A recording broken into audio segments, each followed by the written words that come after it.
Yun, magandang araw ulit mga idol. Ian Gonzalez and welcome back to my YouTube channel. Mag-unboxing tayo ng ating parts. Ayan o. Yung kulang dito sa ating Phoenix receiver na tactical. Dumating na yung kanyang gamit.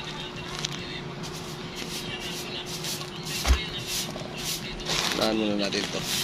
Tumalagay.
Yun, no?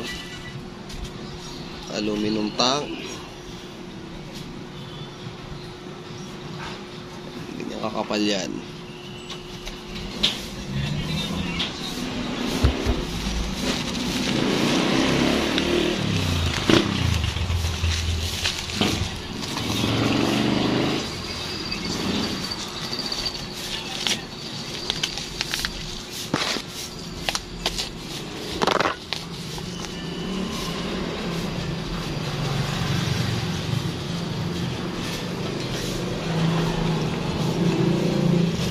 M18X1.5 in 4,500 PSI, output 18 PSI, regulator.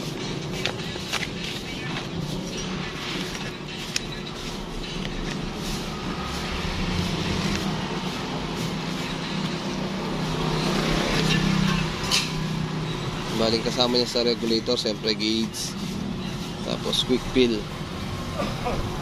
Pagpasensya nyo na yung kamay ay daliri. Quick fill tsaka fuse 3K PSI.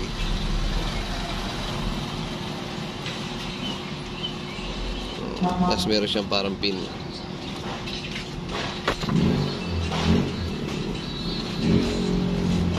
Okay, tignan natin the moment of truth kung magkasentrade yung ating Phoenix receiver tsaka to. Ay, ito na muna, sa tank na muna pala.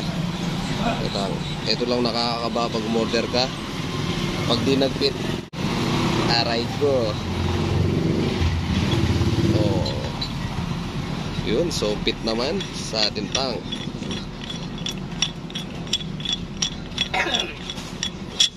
Swak na swak. Swak na swak, pati yung allowance niya dyan, no? Yun, no? Konting-konti lang. Ayos, ayos.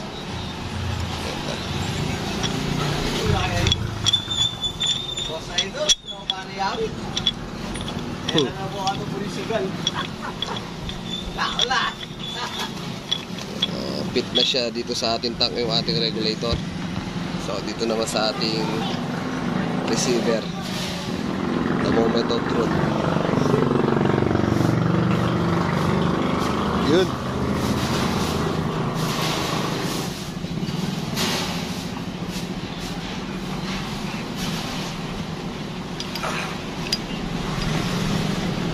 Ayan.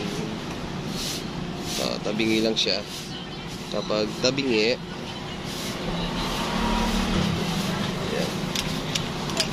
Pag tabingi yung pagkalay niya, pwede mo siyang lugan dito, Allen wrench, tsaka sa kabila. Ayan, meron siyang Allen wrench para mag-match. Try natin, ha.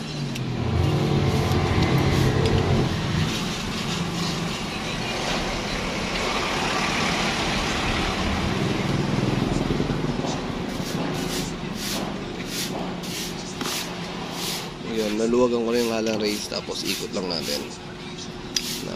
Ay, sumama lahat. May bit.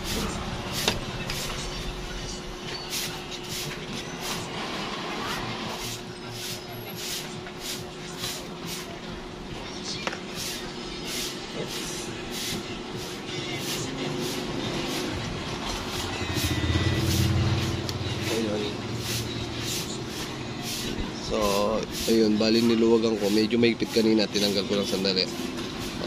Ayan, umiikot siya. Ayan. Yun, no? Tapos kapag natapat mo na doon sa gusto mong angulo, igpitan mo lang.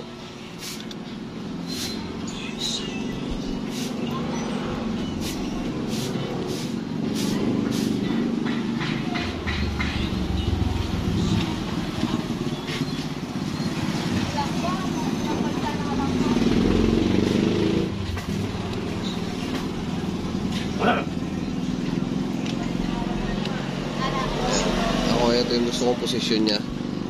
Nasa taas yung quick fill tsaka yung gauge. Ayan. So, igpitan na lang natin.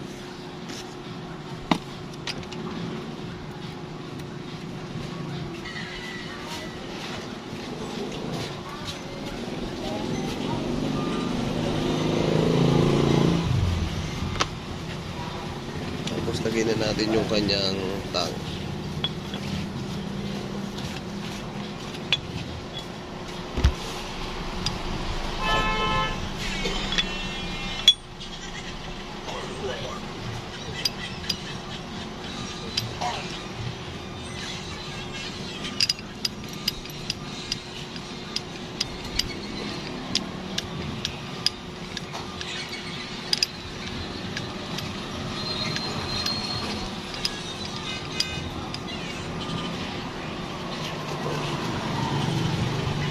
Yun.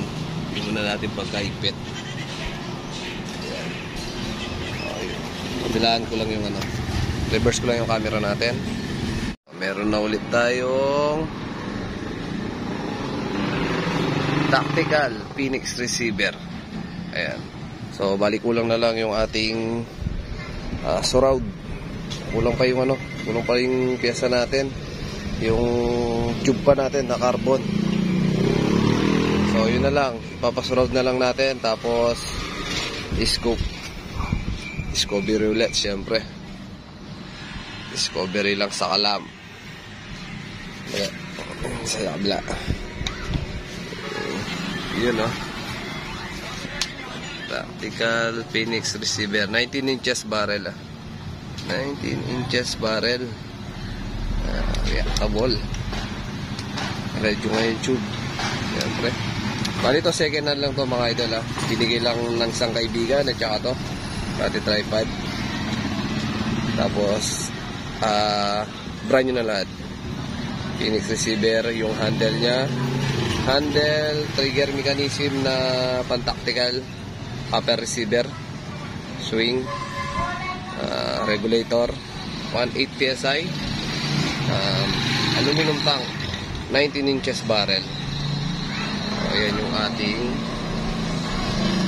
Phoenix receiver. Bali yung meron na yung gauge yan, hindi ko lang nailagay. Gauge na lang yung kulang. Tapos scope tsaka yung ating carbon tube. O yun mga idol, bali tapos na yung ating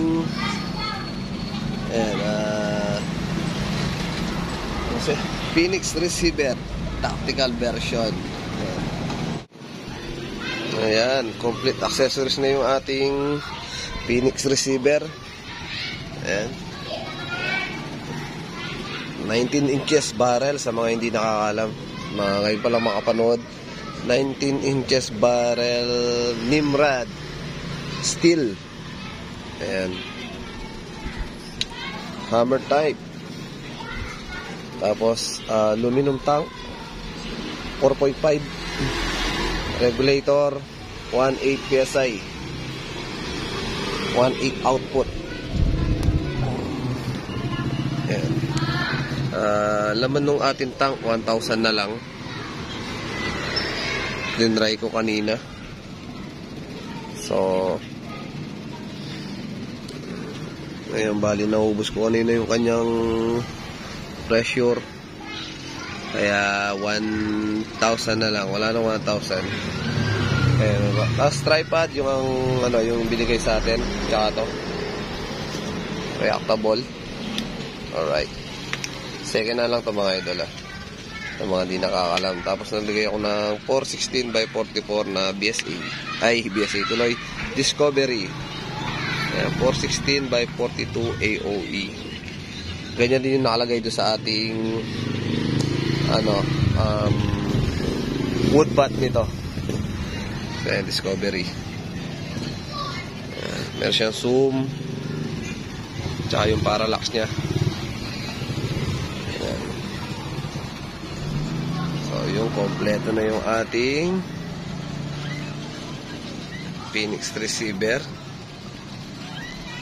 So, pwede na rin to. Pwede na rin i-swap.